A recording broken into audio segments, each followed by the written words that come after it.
Maayong hapon sa tanan. Magluto ako sang akon merienda, dala na ang hapunan. Ito. Repolyo, tapos ang carrots, tapos ang sahog ko ang ang hibi. Ang hipon bala nga may balat na. Ay wala na sing balat rin. Tapos lagyan ko siya nitong miswa. Yan. Muna ang akon merienda, dala ng akon hapunan. Ayan, mag-umpisa na kita mag-gisa.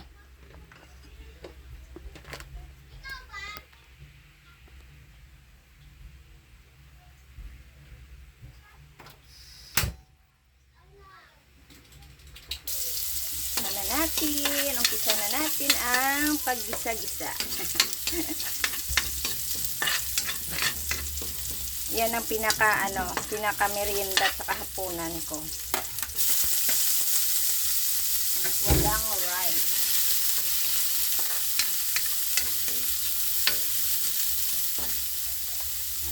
Tapos ang hibi duty. Ang hibi. Lagyan natin ng paminta.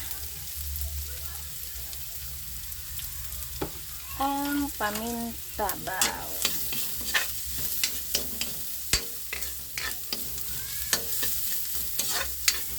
Hindi ko na ito lagyan ng konting asin kasi yung hibi niya is maalat na. Lagay natin ang carrot. Sama na natin ang carrot.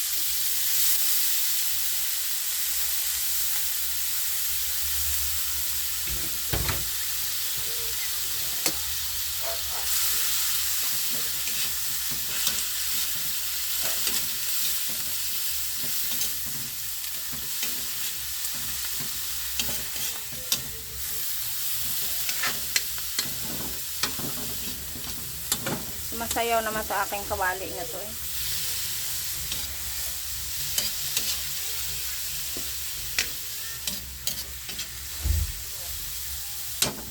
Yan natin maluto-luto ang kanyang carrot. Tapos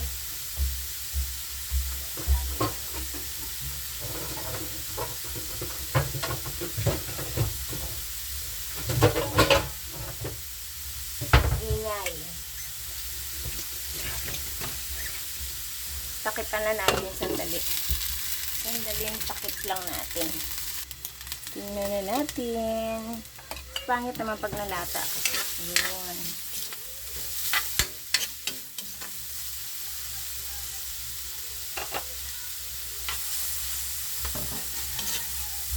Lagay natin ang ating repolyo.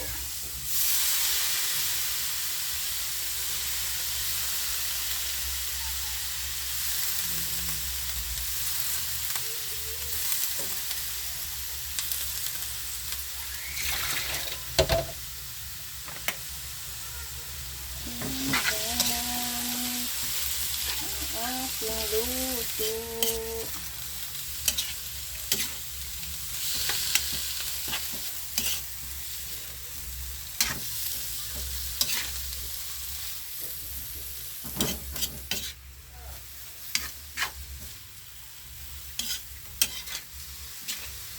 Parang kala mo pansit na, hindi naman, no?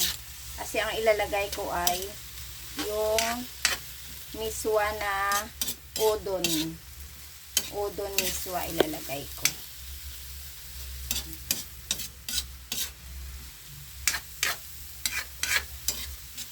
Yan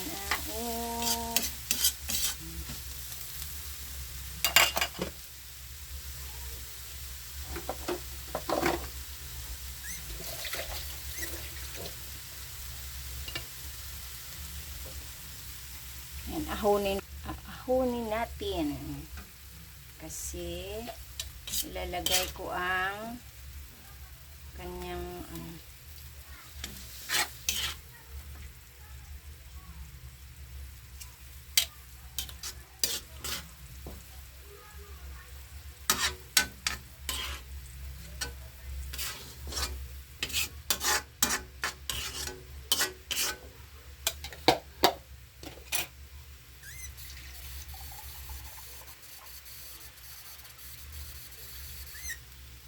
Tapos dagdagan ko siya ng tubig.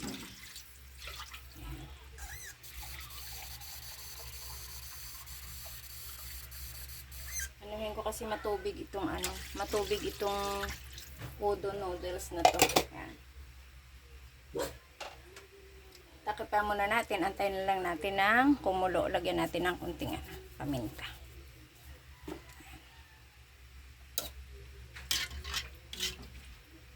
Ayan, antayin na lang natin. Takipan muna natin, antayin natin muna ng kumulo mamaya.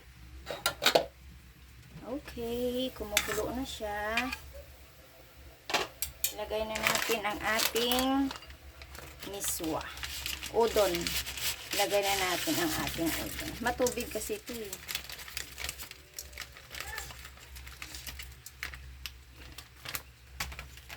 Si udon. Yan.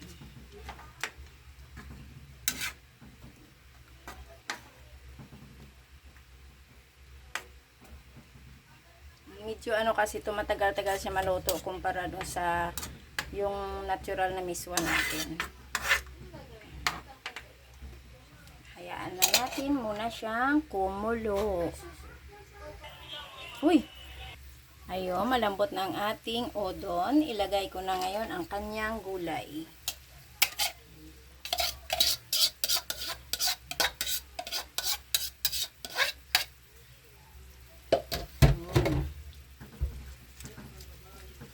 Para lang siyang pansit. O, diba?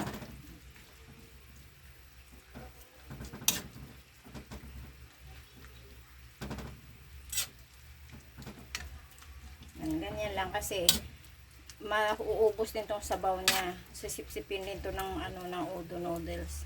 Tikman natin.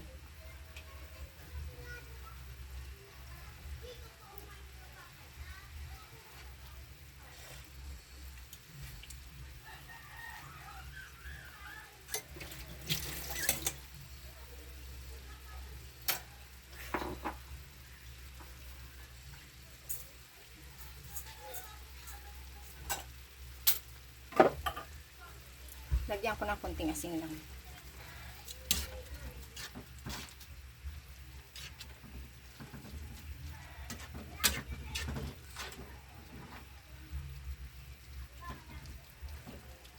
Diba?